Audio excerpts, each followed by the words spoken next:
isa sa pinagmamalaki dito po sa bayan ng San Pedro Laguna ay ang kanilang mga portrait exhibit.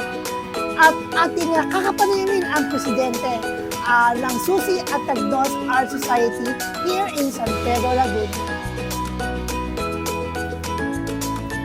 There you go mga kalakbay. With me here is the president of Susi and Tagnos Art Society here in San Pedro Laguna, Sir Larry Ballesteros. Sir Larry, I just want to ask, ano po ba itong society po ninyo, Susi at Tagnos? Susi at Tagnos means Susi ni San Pedro at yung Agnos yung pinaka-middle ng Sampaguita. Okay. Kaya inano namin Susi at Tagnos Art Society. So, ibig sabihin, Pres Larry, marami po kayo ditong mga members. Mga almost 25 members. At saan niyo po ito di-display o ini-exhibit? Etong week na to, yung iba may mga exhibit sa mga malls. Okay. Kaya nag-start lang kami uli ngayon dito mga grupo, mga member para maki-celebrate sa Sampaguita Festival. Okay. Tapos nito, pupunta na kami sa mga talagang gallery. Okay. So, ibig sabihin po, may mga pwesto rin po kayo. Meron din. Okay. Pwede niyo pong imbitahan ang ating mga Kalakbay TV viewers kung saan po matatagpuan ang inyong gallery. Eto, dito muna kami nagsisyo. Baka sa next dito kami sa Robinson's Galleria.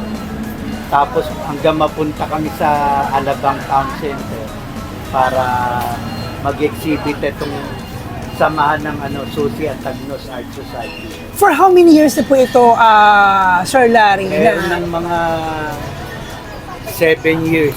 Okay. Pero nahinto yun, ngayon ulit.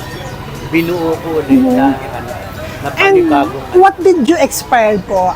Paano kayo ni-inspire? I mean, is kung paano niyo po, saan nanggagaling yung konsepto? Tulad po nito, saan po galing yung konsepto nito? Yung iba mga scenes na yung iba mga maliliit pa.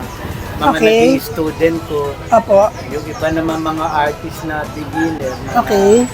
Ang gaganda, grabe yun. And how about this? Ayan, paintings ko to. Kayo mismo ang gumawa. Okay. So kapag mismo kayo gumawa, meron siyang parang pinaka, ano ba tawag dito, Kuya Larry? Yung pinaka-trade, ninyo, na kayo talaga yung gumawa. Merong identity. Correct. Okay. So, ano po nasa sa isip ninyo nang ginawa niyo po ito? Ito, tulad nito, yung parang modern abstract eh. Okay. Nagsa-side view saka nagpro-front view. Ayun. Kaya ganyan yung bibig niya. I just can imagine. Bilib ako sa mga artists, mga kalakbay, kung paano nila nagagawa yung mga ganitong klaseng Isa konsepto. nagsosoryan siya. I see. Alright. So there you go. Maraming salamat, Sir Larry Ballesteros, the President of San Pedro. Ayan, Susi Tagnos Art Society. Ayan. Thank you so much. Thank you. Salamat po.